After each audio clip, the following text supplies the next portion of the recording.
2,300 pages of new agencies, new powers, new regulations for the banking industry just passed in Congress. But will these new regulations actually prevent another financial crisis, or is this about more government? Neal Boortz is a syndicated radio talk show host, and he's my guest now. Neal, you know, the Democrats and President Obama are feeling very good about this financial reform. That's what they call it, saying it's high time. Wall Street got us into this financial mess, had to be bailed out by the American taxpayer, and these regulations will stop that implosion from ever happening again. And you say what? Well, isn't it interesting that Chris Dodd was saying just yesterday about we won't really know if this is going to work until we have another financial crisis.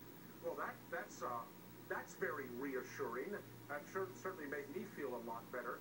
And any so-called reform that doesn't include Fannie Mae and Freddie Mac, it makes pretty much a joke out of the whole thing. And one of the items that really tickles me is we have this Consumer Finance Protection Agency. There's basically three areas of consumer finance. You have home mortgages, of course. We have credit cards, and then we have automobile dealers and automobile lenders. They're completely exempt. And how in the world does that happen if you're out there trying to protect the consumer? The whole thing is a power grab in Washington. It diminishes our economic liberty, and it's not going to go much beyond that. You know, but the argument is, that something had to be done, because clearly nobody was overseeing Wall Street, and it ran amok, and, huge banks failed, and it had a trickle-down effect onto Main Street throughout this country. And so were we supposed to just walk away and let Wall Street heal itself? Or, was President Obama right that something needed to be done here? Absolutely. No, something did need to be done, if that's proper English. Number one is Fannie Mae and Freddie Mac. This whole meltdown was based in bad mortgage loans, packaged into derivatives, sold to investors that didn't know what they were doing.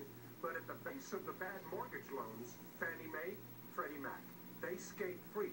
Also, Obama's promise of transparency. There's no real added transparency on the part of Wall Street here. You still have large Wall Street financial institutions who can claim proprietary privilege, privacy, in how they put together some of their instruments, their investment instruments that they sell. This financial reform bill does not pierce that. It is going to make government more powerful, and the businesses are going to sit out there while 243 new regulatory packages are created, waiting and in some cases quivering, wondering how in the world this is going to impede them. Megan, if I could say one thing. Sure. A friend of mine, Bernie Marcus, the founder of Home Depot, he and I were talking some weeks ago, and this should frighten a lot of people. He said, Neal, we could not duplicate the Home Depot miracle today. It couldn't be done in this regulatory atmosphere, and with the trial lawyers, it couldn't be done. Well, that's something that we need to be concerned about. Well, in other words, the argument is, as I understand it, they've gone too far. It's one thing to increase oversight, meaningful oversight, of Wall Street in a way that would potentially prevent that meltdown from happening again. But this, according to critics, cracks down on banks, and actually the critics say small businesses as well, in a way that could potentially prove to be detrimental. Now, the Obama administration says it's going to help small businesses. The Chamber of Commerce says that's a bunch of bunk. Well, first of all, smaller banks, their cost of compliance with the new regulations is going to be a much greater percentage of their profit than a larger bank. They're going to suffer. The same will happen to small businesses. Their cost of compliance is going to be disproportionately higher. And do you know in this consumer protection, there is something about individual lending. And I'm wondering when it all comes, when we find out what all the regulations are, is the government going to get between you and me now if one of us, well, you're the one with the money, if you wanted to loan me money for something? Yeah, you assume too much, Neal. I have to sit back and wait. but let me ask you this, because I know you've got a libertarian streak in you, and this is yet another big government move. We had the stimulus, obviously. We've had health care. We've had government stepping in with respect to the auto industry.